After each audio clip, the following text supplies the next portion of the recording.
my gamer friends. We are less than a week away from the end of 2024, so it is time for my yearly wrap-up of the game adaptation space, and I think it was a pretty darn good year, mainly for one particular reason, which I'll get into eventually. I wanted to cover this chronologically in order of things that released, but before we start with that, I'm going to give you a little bit of my intro, and then we're going to get started. Don't forget to like and subscribe, all my friends. And so here we go with my 2024 wrap up of all the game adaptations that came out this year, starting with Halo Season 2, which released on February 8th. This season was drastically better than Season 1. Season 1 got a lot of flack. Of course, the big main reason being how Master Chief took off his helmet, which was a hugely controversial decision, which I obviously agree with. I'm not the hugest Halo player ever, but even knowing Halo enough to have the main character take off his helmet was a dumb choice. I think they could have managed to do it without him taking it off, but I do get why they did it. Even though, we could look at Pedropascal for in The Mandalorian, he wore a helmet the entire show except for like one part. But in this, he took his helmet off 5 minutes into the first episode of the first season, and the first season was pretty bad. The second season isn't exactly amazing, but it is better than the first for sure. But unfortunately, there is not going to be a season 3 because the show has been canceled. It's possible it could get picked up somewhere else. It was on Paramount Plus. So it's a huge bummer that it did get canceled regardless of how I felt about the show, because I want every adaptation to succeed regardless if it's a game that I play or a movie that I'll even watch. So it's unfortunate that it got canceled and there's not going to be a season 3 unless something comes up with maybe another channel will want to take it on or Netflix will want to grab it, who knows. Halo Season 2 was a drastic improvement. Overall, the story's better, the acting was better, the production value was better. First season looked really cheap, and there are still some moments in 2 where it was cheap, but I felt the acting was drastically improved from last season. Overall, to me, that was the biggest improvement, was the acting. Pablo Schreiber was a lot better. He kind of stepped up a lot more and became a better, more interesting protagonist. He was so boring in the last season. The last season was forgettable. I hardly remember anything about it, to be honest. But this season was way better. Now, was it amazing? Does that mean it's amazing? No. But it did have some really great moments. I really enjoyed some of the combat scenes. There's a really awesome scene where the Chief takes on a Covenant elite hand-to-hand, and it's a really sweet battle. And the Fall of Reach, which is a pretty huge moment in the Halo universe. So a way better season. It's a shame it's not going to continue unless someone picks it up. There we go for the first release of 2024, Halo Season 2. The biggest highlight of the entire year for moi, and that is Fallout.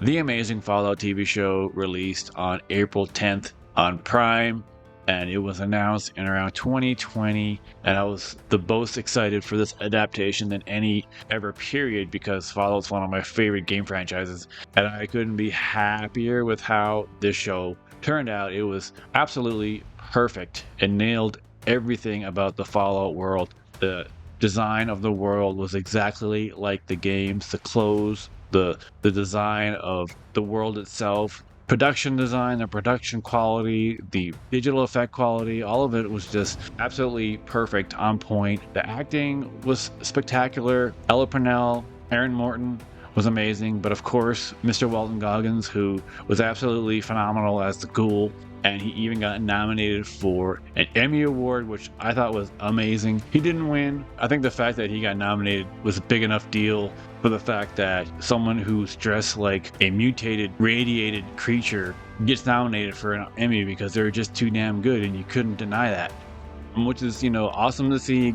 Also because of last year where Pedro and Bella got nominated for The Last of Us. Pedro won for Best Actor, and he won a couple other actor awards. Back to Fallout, couldn't have been more happier with how this show turned out. And they in fact did win Best Game Adaptation at the Game Awards. However much weight you want to put into that. This was the one that I really wanted to win, and it did, so I was glad about that. Jonathan Nolan and God Howard, of course, and Ella Purnell went on stage to accept the awards, and it was just great to see that not Jonathan was getting hit the award that he so rightly deserved for doing this series 100% complete justice. I can't wait to see season 2, which should be out in another year or so. I'm not too sure how long they are in production. I believe they're still in production, but this was the highlight of the entire year for me in terms of a game adaptation, and just in general, it was my favorite show of the year, with The Penguin being pretty darn close, almost tied. The Penguin was absolutely spectacular as well, but I would still give Fallout the #1 award for my favorite show of the entire year. And from the best show of the year, we go to the biggest box office bomb of the year, one of the biggest box office bombs perhaps ever, and that is Borderlands. Early August 6th and August 9th worldwide, and it bombed so badly, and I personally still don't understand what happened with this movie. It almost feels like there was a plot against it for it to fail. It only grossed a total of $33 million worldwide on a budget of $120 million. $33 million worldwide is abysmal, and I do not understand why it did so terribly. I really don't. It wasn't a great movie, but I liked it. I enjoyed it. I think it nailed the aesthetic of the Borderlands games. Borderlands is another series of games that I really like, so this was a huge disappointment to me that it did so bad. Even though personally I like the movie, I really don't think it's as bad as people are saying. The expectations for this were maybe way higher than they should have been. I don't know. My expectations weren't exactly that high, but when I saw the trailer, I was like, all right, it looks like they're getting it. I think my biggest criticism for the movie is how bad the acting is, to see how terrible Cate Blanchett is, and she's so bad in this. But also the characters are extremely flat, and you didn't really care about them. Even the main characters, Cate Blanchett playing Lilith and Ariana Goldblatt playing Tiny Tina, but I still liked it. It was fun. It had some funny moments. The effects looked pretty cheap here and there, but sometimes they looked pretty good. I thought Jack Black was great as Claptrap. He really nailed the character more than anyone. I think he got the character. I feel out of the entire cast, Jack Black's the only actual gamer, so he's probably already played the games and already knew how Claptrap is. That was a fun movie. I mean, I liked it. It wasn't amazing. It wasn't great. I still don't get why it bombed so hard. Opening weekend, it only made like $8 million. I don't even see how it's possible for any movie to make only $8 million on an opening weekend. Even if it's a movie no one's heard of, it would make at least 10 or more just on the opening weekend, but $8 million to me almost makes it sound like there was a conspiracy against it to fail, because I don't really see how it made such a little money. I don't know how much better it's done with money-wise since it's come out. It did come home to home media on streaming less than a month later, which is also kind of unheard of with how quickly it went to streaming. I guess they were desperate. We got to do something. There's no way they've gotten their budget back yet from any of that, and that's really unfortunate. I thought it was a good movie, and it's a shame it did so terribly at the box office. The next scheduled release came out in October 10th, and that would have been the Netflix Tomb Raider show, which I actually didn't watch, so bad on me. I glanced at it. It struck me as extremely boring, dreadfully boring. Yeah, it doesn't have the best rating on IMDb. It actually has a 5.5, which is a pretty low rating, but on Rotten Tomatoes, it has a 73% on the reviewer side. That's on the reviewer side. On the average viewer side, it's 33%. The general audience, not a fan of this show, and perhaps that's part of the reason why I didn't watch it. And that's on me, people. Netflix generally has good animated adaptations. This has got to be one of their lowest rated shows, and had a good cast with Haley Atwell playing Lara Croft. What exactly went wrong with this show? It's hard to say because I didn't watch it, and that's on me. But I will continue on because there's kind of no point in talking about a show I haven't seen. And then not long after that, on October 24th, Amazon Prime released its second game adaptation of the year, which is Like a Dragon Yakuza, which is one of those adaptations I was like, okay, that's a little different, but I like that they were going for something a little different. Honestly, I wouldn't think that a Yakuza game could be adapted, but this is where the adaptation space is going. They're trying different things, and I love it. But this wasn't exactly the best show. I don't play the Yakuza games, so I don't really know enough about the connection to the games at all. I do know that it's based on more of the Yakuza Like a Dragon series.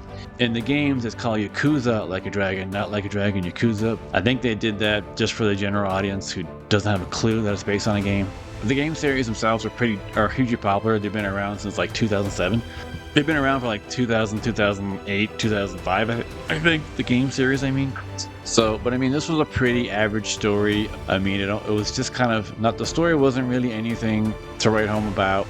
You know, they had this guy that was in jail because he was trying to stay, because he actually helped out his old friend in terms of a murder, and he took the blame for it, went to jail, come back out, and his friend, who was kind of a geek when he went in, he comes back out, and now his friend is like the head of the Yakuza.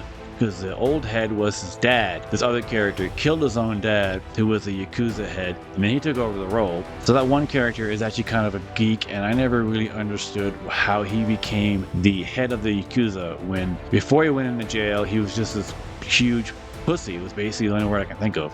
Out of the ordinary. It was just kind of like your average Japanese show, but I do like Japanese shows and movies. They always do really interesting, usual things, but Japan also has that weird sense of humor where very unfunny, lame jokes are apparently hilarious over there. If you didn't know the games, it wouldn't really matter. Like, I didn't know the games, but I knew enough that like the main character is similar to a character from the first Like a Dragon game. Came out just a few years ago, but it's like a spin-off, so they're spinning off their own series. Also interesting as to why they chose to do that instead of just take one of the regular Yakuza games. The acting was okay, but it was a short season too, only 6 episodes, which I dig. I mean, I've come to the point where I'm kind of just prefer shorter seasons, like 10 episodes max. I just don't want to watch 20 episode seasons anymore. On IMDb, Like a Dragon also got a 5.5, though I would have rated higher than that personally. But over on Rotten, it got a 67 tomato meter and 35% average popcorn meter, meaning just the regular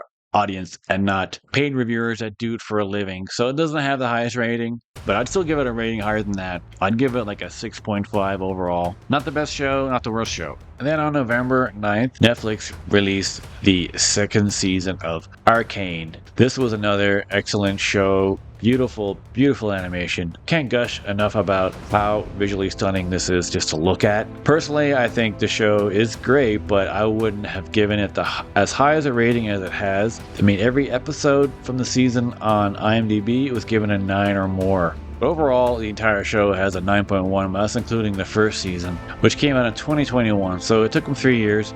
Kind of a long time, but that little thingy called COVID didn't help with that. It still looks as stunning and as beautiful as the first season. The character development got a lot deeper. I did kind of get a little lost with the sheer amount of characters. I thought there were just kind of too many. I mean, you had Jinx and Vi and Caitlyn and Jace and Victor, and you're started to meld into the other characters, or you'd get them confused with who is who and who's good and who's bad. And for some reason, they had a different voice actor do the earlier version of Jinx when she was called Powder. They would call her Powder when she was younger, and then she became Jinx.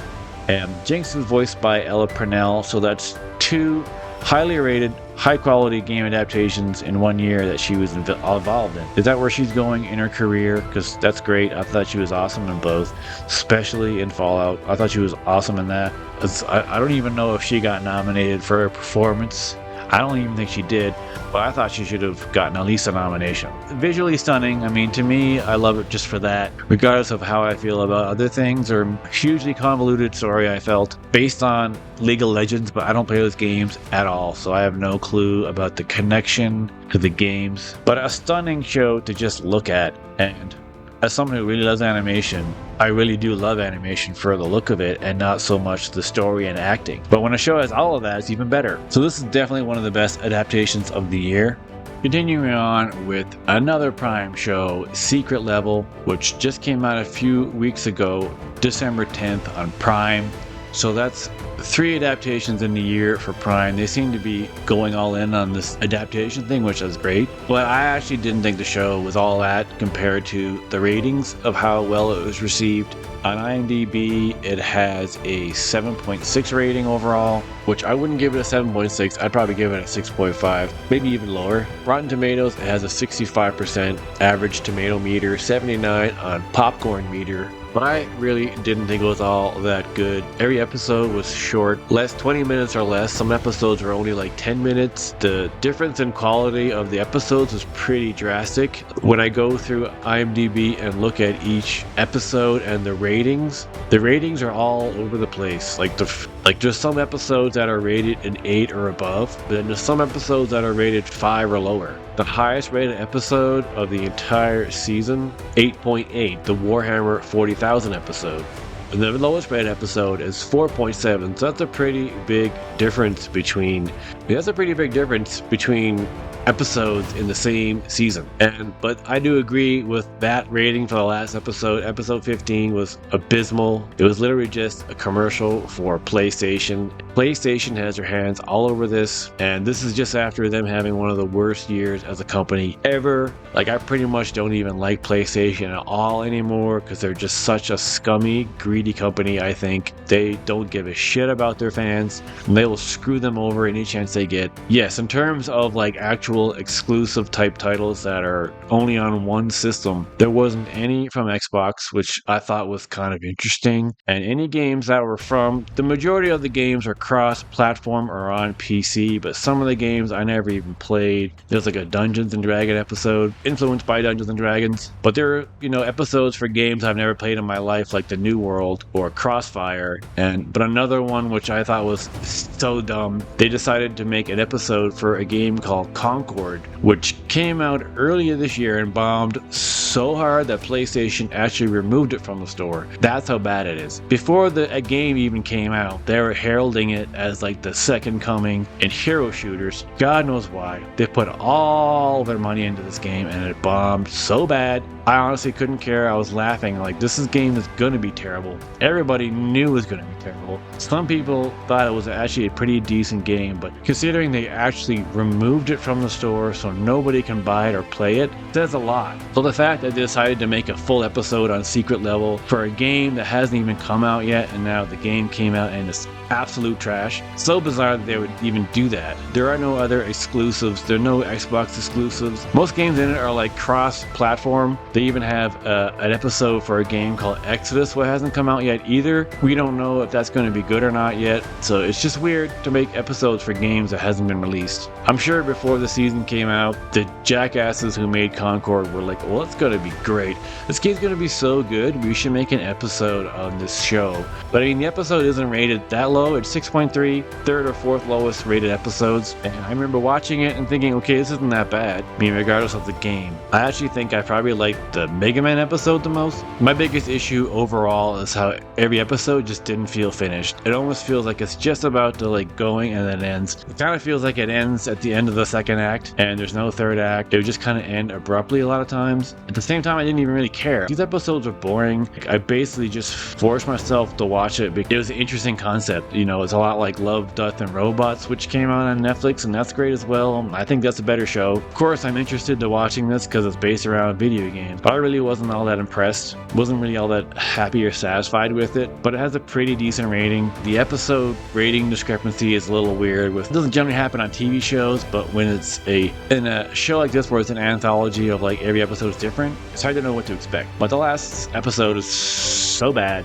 Kevin Hart and his daughter doing the voice, and it was just long 10-minute advertisement for PlayStation. Like, PlayStation characters would just show up for no reason, and it was so bad. And it deserves a 4.7 rating. I would give it even lower. But overall, I wouldn't say the show was that bad. I just found the episodes, even though when they were short, they almost felt like too long, but then they also ended in a way that didn't feel satisfying at all. Like, none of the episodes really ended in a satisficial way, or it would end when it's at a point where it just feels like it's about to begin. So that was my look at Secret Level. Not a bad show in any stretch. Slightly disappointing for me. I was actually looking forward to it. Thought it looked really cool and it had some potential, but I think it fell kind of flat for me personally with just how dramatically different some episodes would be compared to the others, and overall most episodes were weaker than better. There's only a couple that were pretty good, and the rest were just like meh, and then some were just god awful. So that's it for Secret Level as we move on.